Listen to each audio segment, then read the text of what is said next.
19h top chrono, c'est l'heure des infos sur Canal King Télévision. Messieurs et dames, bienvenue à ces 19h. L'unité de l'opposition initiée par le sénateur Jean-Pierre Bemba Gombo prend forme. L'opinion congolaise de l'étranger a chaleureusement accueilli la rencontre d'il y a 24 heures entre Jean-Pierre Bemba Gombo et Félix-Antoine Tshisekedi à la haie. Jean-Jacques Mbungani, secrétaire national du MLC des Fédérations extérieures, nous en parle à travers cette correspondance téléphonique. Il est joint par Jean-Pi Ndjonji. Suivez. D'abord, je peux vous rassurer que le président Jean-Pierre Bemba a bel et bien reçu Félix-Antoine Tshisekedi, président du Rassemblement, hier 7 novembre de 14h45 à 16h45. Cette rencontre était capitale, d'ailleurs, parce que, répondant à l'appel du président Jean-Pierre Bemba il y a quelques jours, qui demandait finalement à toutes les forces vives, sociales, politiques, de communier ensemble afin d'assurer l'alternance politique dans notre pays. Donc, vous devez retenir que l'intérêt du Congo a été au centre des enjeux et des échanges qu'il y a eu hier entre les deux personnalités. Mais c'est normal qu'une rencontre qui marque un point fort dans le sens de l'unité de l'opposition est bien accueillie par les partenaires internationaux et même par nos alliés politiques au niveau national.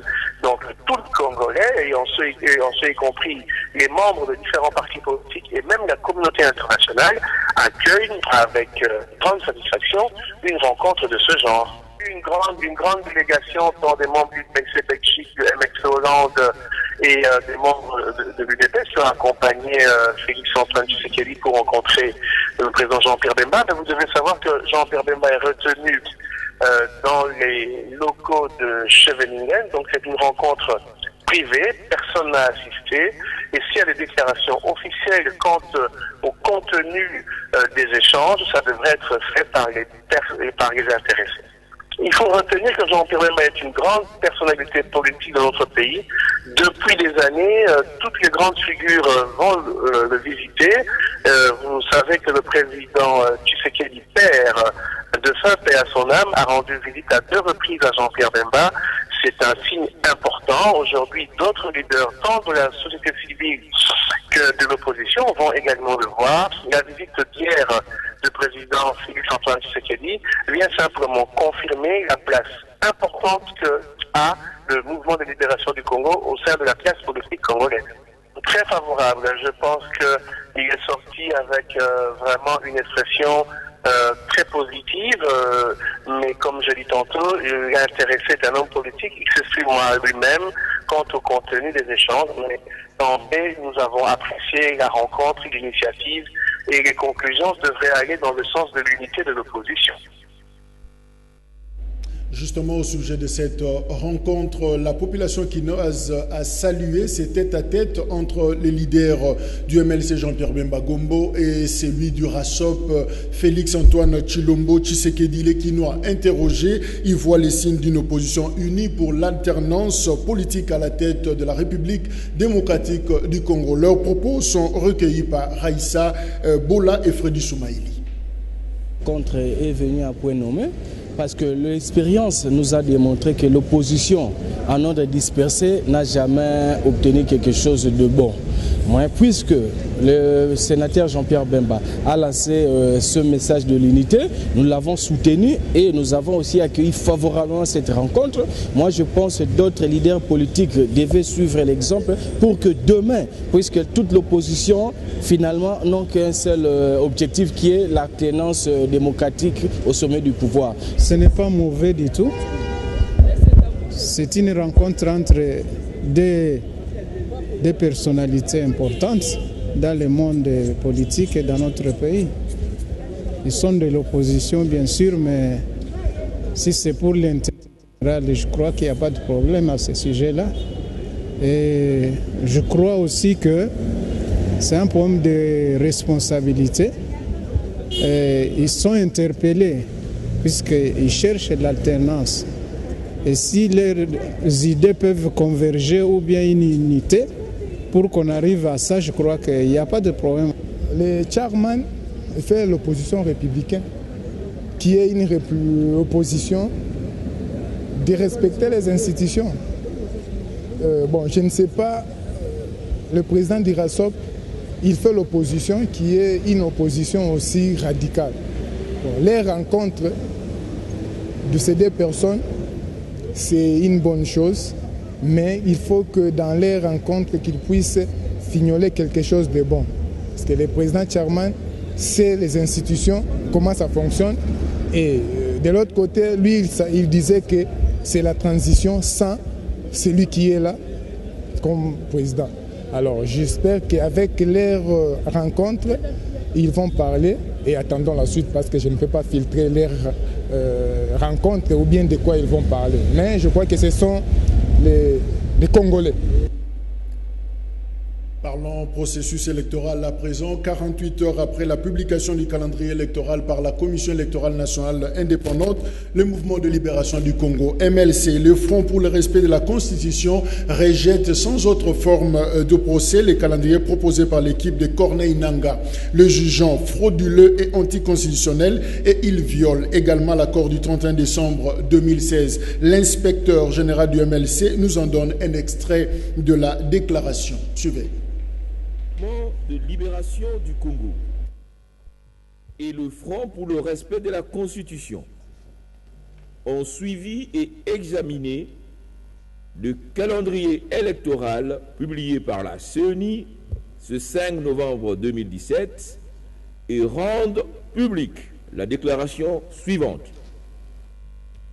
Les calendriers présentés par la CENI violent à la fois la Constitution de la République, l'accord du 31 décembre 2016 et la loi électorale.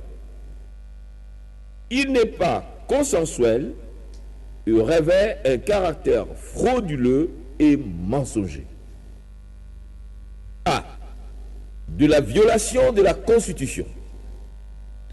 Alors que l'article 73 de la Constitution dispose que le scrutin pour le président de la République est convoqué par la CENI 90 jours avant l'expiration du mandat du président en exercice, la CENI se donne la liberté de convoquer l'électorat le 23 juin 2018 pour un scrutin à tenir le 23 décembre 2018, soit 6 mois après au lieu de 3 mois. B. De la violation de l'accord du 31 décembre 2017.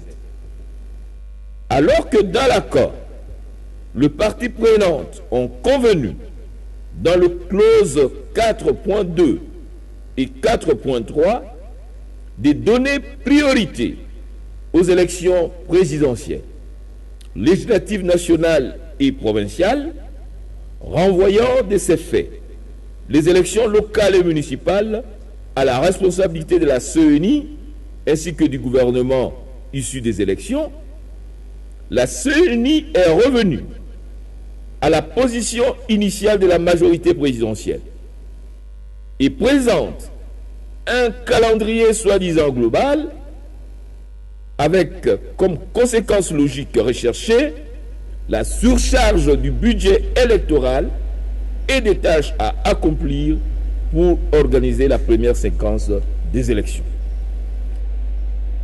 Cette fois-ci, il parle en tant que technicien en matière électorale. Le professeur Jacques Njoli Esengekeli souligne que la Commission électorale nationale indépendante n'a pas la volonté d'organiser les élections et les contraintes sont des opportunités pour prolonger le mandat de Joseph Kabila. Il est au micro de Sylvie Ndaya Saboué. Le sénateur n'est pas technique. Le calendrier d'une élection est d'abord une question politique.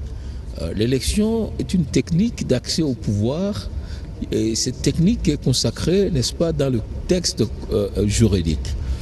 Et la loi, c'est-à-dire la Constitution en premier, définit la périodicité des élections. Aujourd'hui, nous sommes dans une crise de légitimité créée par la non-organisation des élections par une équipe technique qui est là depuis 2013. Donc, on est allé à la cité de l'Union africaine, puis à la CENCO, pour essayer de trouver des solutions. On s'est attendu qu'il fallait organiser les élections dans l'année, c'est-à-dire au plus tard le 31 décembre. Donc il n'est pas normal qu'aujourd'hui, on prolonge de manière arbitraire, abusive, le mandat du chef de l'État et qu'on nous offre un calendrier avec beaucoup d'incohérences et d'opacité. On ne comprend pas, par exemple, qu'on puisse donner 30 jours au Parlement ou 15 jours au Parlement pour voter la loi électorale, dont la loi principale, et qu'on renvoie par ailleurs le vote de l'annexe à 5 mois après, et qu'on donne à ce moment-là pour l'annexe qui exige parfois qu'une journée, 32 jours.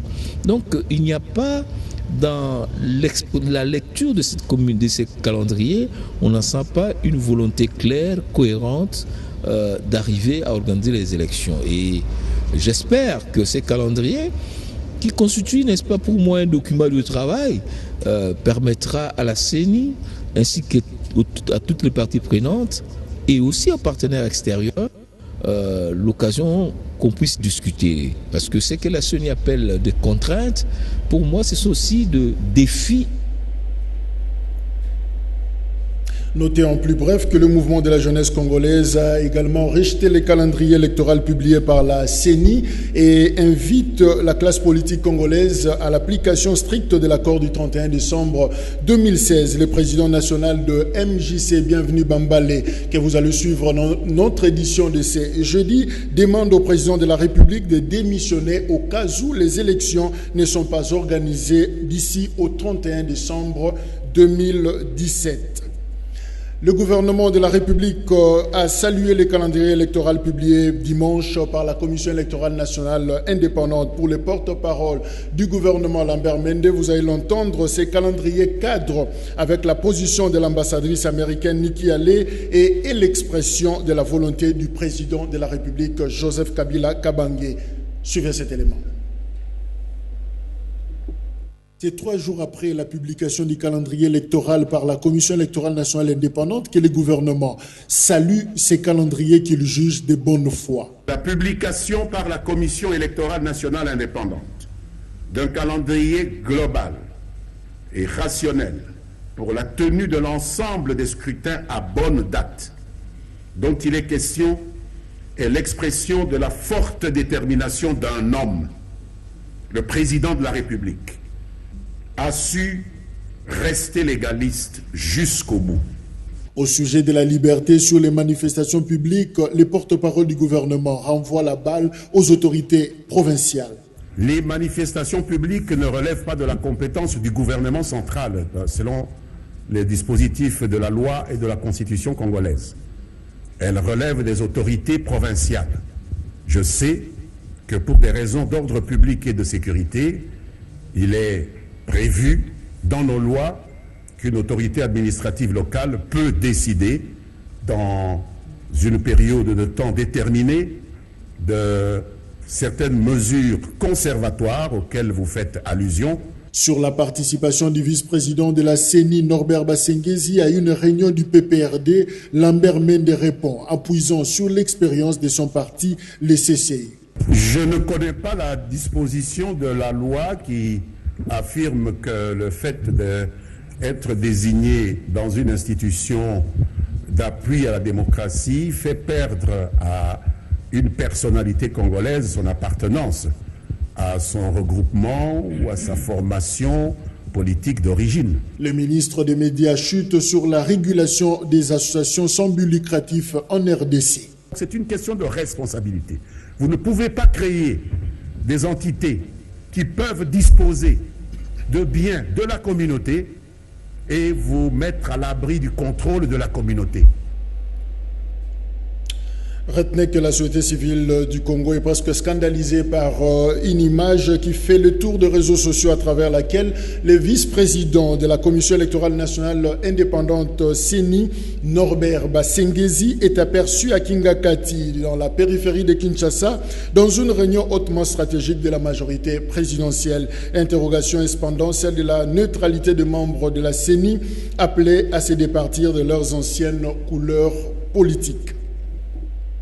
L'Union africaine a pris acte de la publication du calendrier électoral en République démocratique du Congo et invite toutes les parties prenantes à travailler pour la mise en œuvre effective de ces calendriers. C'est ce qui ressort du communiqué publié ce mardi. Suivez.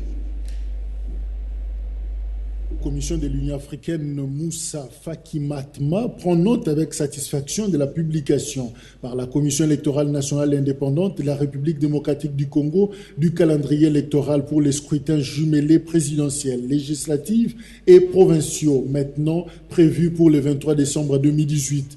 Il rappelle que l'Union africaine a constamment appelé à la publication rapide d'un calendrier électoral crédible et aussi consensuel que possible en application de l'accord politique du 31 décembre 2016.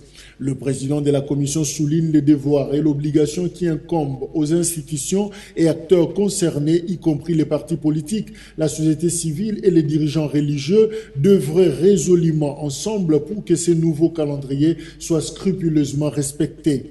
Il souligne également la nécessité de tout faire pour que les scrutins prévus soient organisés dans les conditions requises de transparence, de crédibilité et de régularité, conformément aux instruments pertinents de l'Union africaine, y compris la Charte africaine de la démocratie, des élections et de la gouvernance.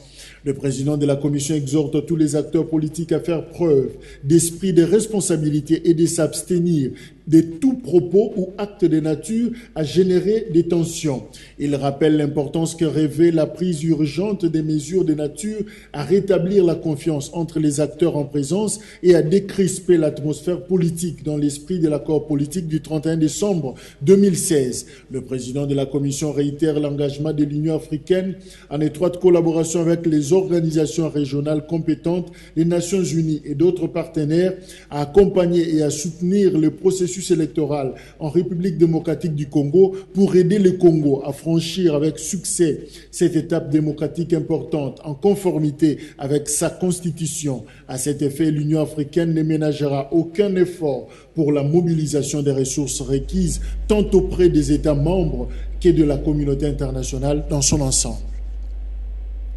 Processus électoral. Toujours, la société civile panel d'experts a fait une déclaration à son siège de la Gombe en prenant acte de la publication du calendrier électoral par la CENI. La société civile panel d'experts invite la population au calme et demande au gouvernement ainsi qu'à la communauté internationale de doter la CENI des moyens nécessaires. Alain Noka pour les reportages.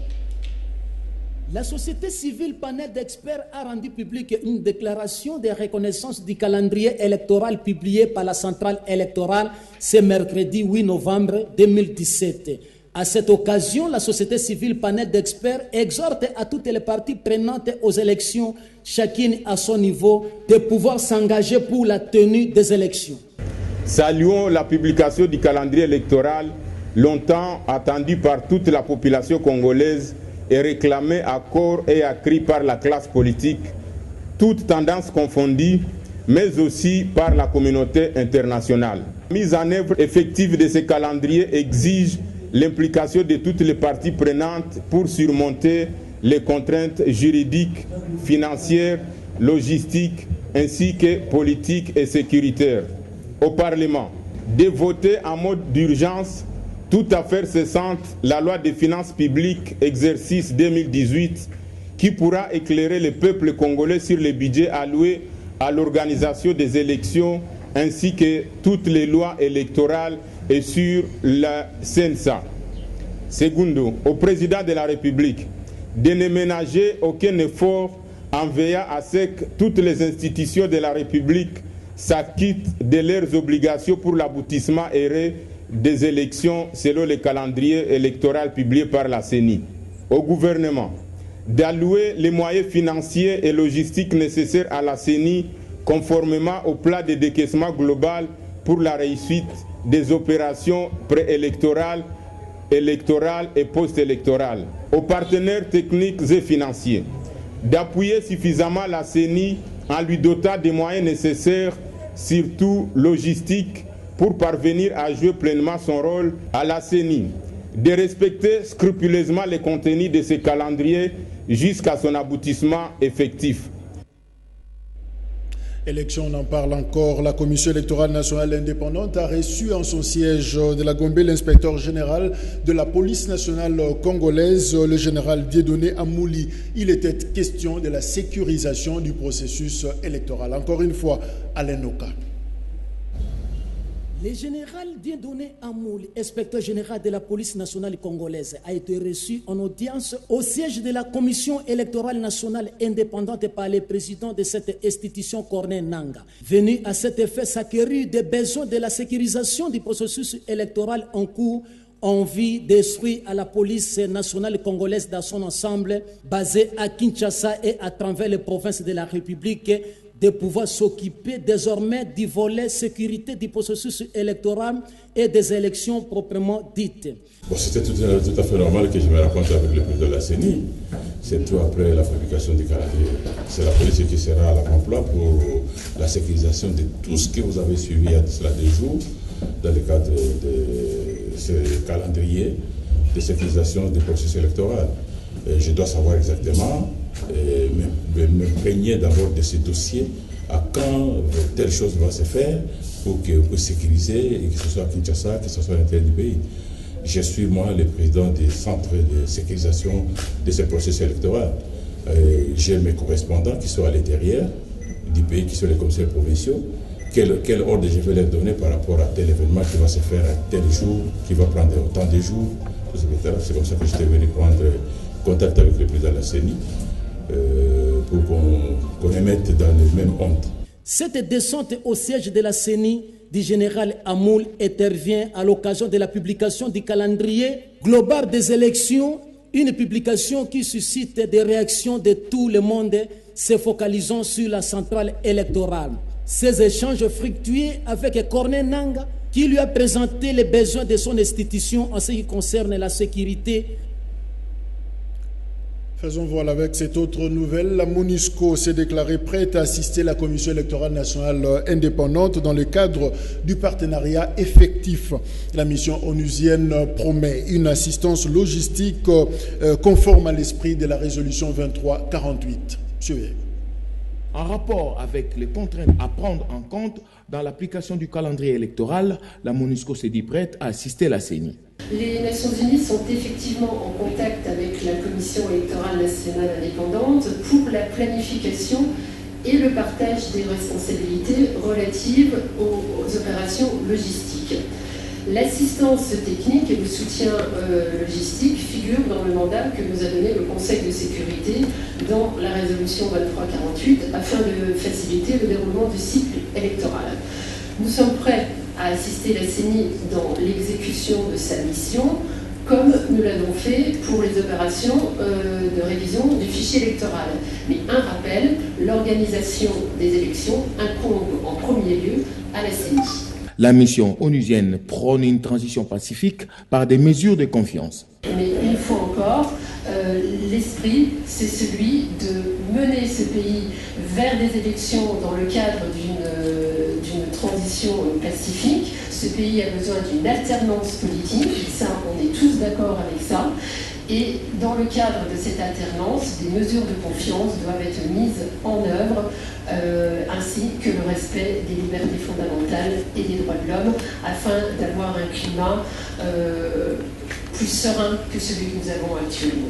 Le porte-parole de la MONUSCO exhorte tout de même la classe politique congolaise à s'en tenir à l'essentiel. Nous continuons à appeler les hommes politiques de tous bords à placer les intérêts de leur pays et de leur peuple au-dessus de toute autre considération et à s'engager pour la tenue d'élections crédibles, libres et justes. Restons à la MONUSCO pour dire qu'il y a maintenant une nouvelle représentante spéciale adjointe du secrétaire général de l'ONU en République démocratique du Congo, du nom de Kim Bolduc, des nationalités canadiennes. Le secrétaire général de l'ONU a rendu public cette nomination. Son portrait dans cet élément. Né en 1952, marié et mère d'un fils, Bolduc Kim est titulaire d'une maîtrise en développement et coopération internationale de l'Université d'Ottawa au Canada. Depuis son entrée à l'ONU en 1987, elle a occupé diverses fonctions sur le terrain au sein du système des Nations Unies, notamment en Honduras, en Irak et au Mozambique. Kim Bolduc a été auparavant coordonnatrice résidente des Nations Unies et représentante résidente du PNUD au Panama de 2010 en 2014. Après avoir été représentante spéciale adjointe du secrétaire général, coordonnatrice résidente et coordonnatrice humanitaire de la mission de l'ONU pour la stabilisation en Haïti et coordonnatrice résidente du PNUD au Brésil, Madame Bolduc arrive en ces postes avec plus de 30 années d'expérience dans le domaine du développement international et de l'humanitaire. Elle est reconnue aussi pour sa compétence en matière de gestion et de leadership. Kim Bolduc succède à Mamadou Diallo de la Guinée qui a terminé sa mission en octobre et à qui le secrétaire général exprime sa gratitude pour le leadership et le dévouement dont il a fait preuve pendant son mandat. Autre chose à présent, le président national de l'Association congolaise pour l'accès à la justice, Georges Kapiamba, a organisé un point de presse pour dénoncer la confiscation de son passeport biométrique sous ordre sur ordre des services de renseignement. Et en outre, Georges Kapiamba a rejeté le projet de loi qui modifie et complète la loi portant dispositions générales applicables aux associations sans but lucratif en RDC. Suivez ces reportages de Laetitia Louvoiseau, Grâce Bibombe. Sans réponse de sa lettre adressée au ministre des Affaires étrangères, Cheo Kitundu, concernant la confiscation de son passeport biométrique depuis le 3 novembre 2017, Georges Kapiamba, président de la CAJ, sort de son silence et dénonce ce qu'il considère d'abus et une atteinte aux droits de l'homme. À en croire la victime, son passeport biométrique imprimé depuis vendredi 3 novembre 2017 a été confisqué sous ordre de l'Agence nationale des renseignements avant délivrance au motif qu'elle figure sur une liste noire. En ce qui concerne le premier point, je confirme qu'effectivement, depuis la semaine passée, le chef de l'ANR a ordonné à ce que mon passeport ne me soit pas rendu, au seul motif que je me trouverai sur la liste noire du gouvernement ou de même des services, et qu'ils auraient établi une liste qui reprend des personnalités de la société civile et de l'opposition qui doivent être surveillés, qui pour avoir le passeport, il faut d'abord que ça soit décidé au plus haut niveau. Concernant le projet de loi sur les ONG et établissements publics, Kapiamba rejette en bloc ces projets qui visent à dissoudre les ONG qui dérangent le régime actuel et promet de faire pression, voire au niveau du Conseil des droits de l'homme des Nations Unies pour faire échec à ces projets. Selon Kapiamba, il n'est pas la seule personne sur la liste noire de l'ANR. Parmi eux figurent le député Kyungu Akumwanza, Jean-Bertrand Ewanga et Pierre Lumbi, président du Conseil des sages du Rassemblement Limité. Parlons climat à présent. Les travaux de la conférence annuelle de l'ONU sur les changements climatiques, ouvert depuis lundi à Bonn, en Allemagne, se focalisent sur des appels pressants à maintenir le cap de l'accord de Paris. Le président de la COP23 appelle tous les responsables du monde à répondre à la détresse des populations. Images et commentaires. L'objectif de cette conférence annuelle de l'ONU sur les changements climatiques qui s'est ouverte lundi à Bonn, en Allemagne, est de lancer des appels pressants et conjoints pour maintenir le cap de l'accord de Paris sur les changements climatiques. La COP23 se tient cette année dans un contexte marqué par de nombreux phénomènes climatiques extrêmes, parmi lesquels des ouragans dévastateurs, des incendies, des inondations, des sécheresses, une perte des glaces avec des effets sur l'agriculture qui menacent la sécurité alimentaire, ce qui entraîne la souffrance des milliers de personnes dans le monde, abasourdies par les déferlements de forces naturelles contre elles. Le rôle des décideurs est de répondre à leur détresse en faisant appel à tous les moyens à leur disposition, a déclaré le nouveau président élu de la COP23, le premier ministre fidjien Franck Bainimarama. Ce qui appelle sûrement au respect des engagements pris. Durant la COP23, la ville de Bonn en Allemagne accueille non seulement la conférence, mais aussi de nombreux événements culturels qui permettront d'amener l'action climatique au plus près de la population dans la ville. De nombreux habitants de Bonn se sont d'ailleurs engagés comme bénévoles.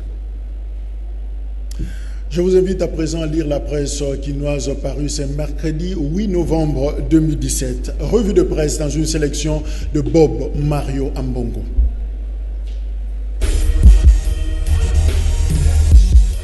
Bonsoir. Le courrier de Brazzaville écrit « L'Azado appelle au changement de la CENI pour cette ONG ». Le calendrier électoral publié par la CENI met à jour plusieurs incohérences qui demandent que l'institution habilitée à organiser les élections n'est plus digne de confiance et que le changement de ses animateurs devient urgent.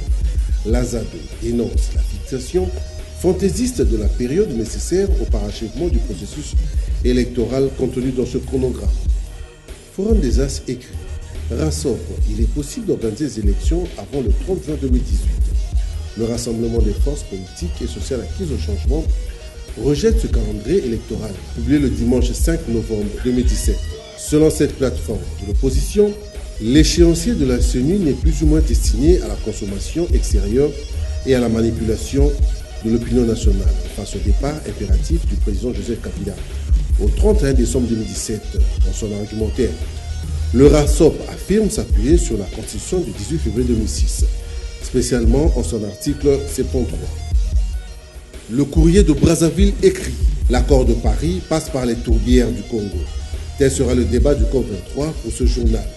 Le réchauffement climatique se joue aussi dans le bassin du Congo qui retient tout des tourbières, dont le rejet dans l'atmosphère porterait sur un coup fatal aux engagements pris dans la capitale française. Enfin sport, Forum des As écrit « Léopard, 6 joueurs déclarent forfait pour le match RDC-Guinée ». Coup de théâtre au sein de la sélection nationale RD congolaise de football. À seulement 3 jours de la confrontation, RDC Guinée comptant pour la 6e journée et dernière journée des éliminatoires du Mondial Russie 2018 au Stade des Martyrs pour le remplacer. Le technicien congolais a fait convoquer 6 autres joueurs, dont 3 du championnat local et 3 autres évoluant à l'extérieur. C'est tout pour ce soir. Ainsi s'achève ce journal. Vous étiez nombreux à nous suivre sur Kwenge 1 et 2. Nous sommes au quartier Lumumba dans la commune de Matete, mais aussi partout dans le monde via notre compte Facebook, mais aussi sur YouTube, Canal Kin Télévision. Excellente soirée à toutes et à tous. Au revoir.